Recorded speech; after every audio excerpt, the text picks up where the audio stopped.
Starting life as a popular mod for the Elder Scrolls Skyrim, the Forgotten City would earn acclaim from fans and even caught accolades from the Australian Writers Guild, the first mod to garner such awards.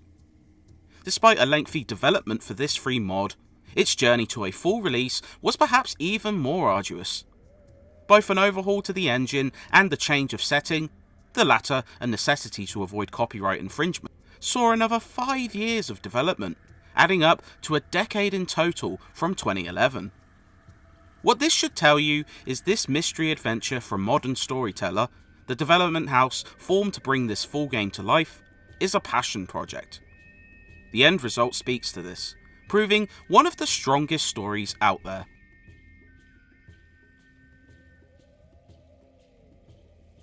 Awakening by the Tiber River, your customizable protagonist is greeted by Karen, who has rescued you from drowning. Pleading with you to search for her friend Al, it soon becomes clear things are far more complicated, as a nearby portal sends you back in time to the Roman ages. While the city seems idyllic, it turns out a dark curse is responsible for this, the Golden Rule. In essence, if one person is seen committing a sin, all residents are turned into gold and punished equally. However, City Magistrate Sentius has found a way to loop back to the beginning of the day, and tasks you with discovering who is breaking the law and preventing the Golden Rule from kicking in. That setup alone is fantastic, like a Groundhog Day scenario with a thoughtful twist. Interestingly, it's never entirely clear what constitutes breaking the law, and as you soon discover, certain reprehensible actions go unpunished, while less egregious crimes cause everyone's demise. Additionally, there are fantastic debates about society, what constitutes good and bad human behaviour, and the issues with laws.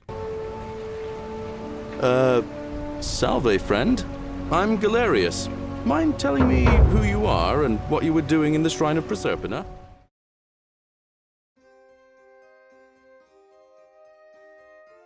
This kind of storytelling only works if you have meaningful characters to follow, and luckily, impeccable writing brings each one to life. Characters can be probed on their backstory, which not only helps flesh them out considerably, but also drops small clues on the circumstances of this mystery. They also have established history with each other, as some characters break into dialogue between each other ambiently. If the old man couldn't even keep his own daughter safe, how can anyone trust him to keep us safe, eh? As you begin to understand key quirks, you can then pry more out of them with carefully chosen dialogue. Choosing the wrong option can shut off interactions, such as cracking a poorly timed joke, and they remain that way for the rest of the current loop. Each also comes with their own subquest, which not only helps towards your main goals, but can divulge more details. From Galerius' optimistic charm to Decius' calm man swagger, there is not a dull person among the group, all the more impressive considering how rich the cast is. They even play well off of your protagonist, commenting on your modern clothes with confusion and even causing several genuinely funny moments, such as explaining the concept of a Karen to a toga-clad lady. Karen, you say? And nothing about that name seemed odd to you?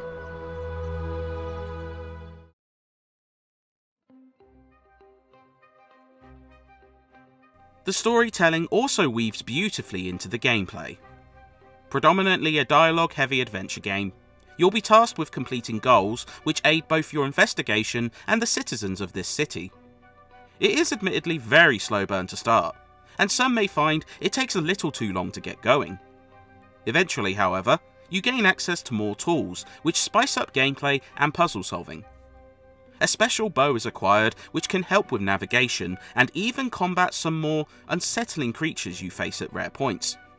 But great care must be taken, as the Golden Rule can be shattered with a single action, such as choosing a dialogue option that turns a character hostile. Since I was planning to kill you all anyway. The many shall suffer for the sins of the one. This creates a great deal of tension, resulting in the gaming equivalent of treading on eggshells. You can loop back in time if needed, but this requires an intense flee to the temple you warped in, as you're shot at by ominous gold statues which come to life. Aspects such as movement, platforming and combat work well for the most part, though there is some floatiness to the whole thing, likely a holdover from the Skyrim days.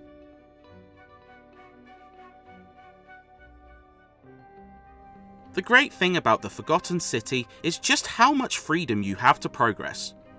Objectives come with multiple approaches which showcase a wide range of consequences, and the relatively relaxed progression can see you opening up more opportunities by completing different quests. An initial one sees you tasked with acquiring a poison cure from Decius, who holds it to ransom for extortionate pricing. You can opt to steal it, but this triggers the golden rule, as stealing is considered a sin. Some treasure chests hidden in the cliffside could offer denarii to buy it, but it's also more time consuming, and characters can die permanently. Well, until you loop back at least.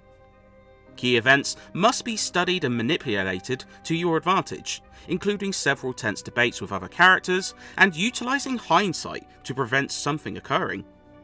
It lends a great deal of replayability, as while you could reach an ending in a couple of hours, there are 4 in total, and each requiring significantly more time to earn. It's absolutely fantastic. We have? Wait, if I understand correctly, someone is about to break the golden rule, forcing me to create a portal in time to bring you here?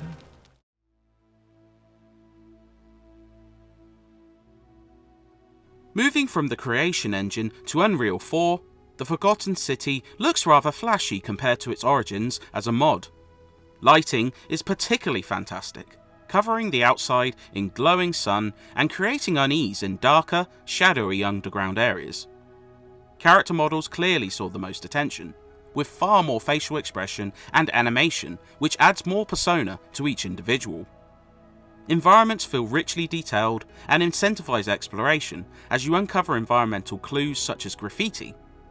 And considering how much it plays a role in this story, gold textures are simply incredible. Unfortunately, some technical mishaps can cause problems, such as pop-in, occasional load stutters, and slowdown, sometimes taking you out of the experience. The sound also receives an upgrade, with high quality voice work and nearly double the amount of dialogue compared to the mod. There are still some awkward reads in there, but it's generally fantastic. The music is also outstanding, with Michael Allen delivering beautiful arrangements, emotionally stirring orchestral tracks, and appropriate bombast when needed. The Forgotten City's 10-year development was certainly worth the wait, blossoming from a noted mod into a fantastic experience distinct from its Skyrim beginnings. Fantastic storytelling, a raft of memorable characters, and gameplay enhanced by the scenario lend it excellent playability, replay value, and enjoyment. It might not be for those wanting instant gratification from their games, as the slower pace is something of a hurdle to overcome. However, for those wanting a high quality story to experience, and have the patience to wade through, should check this one out without hesitation.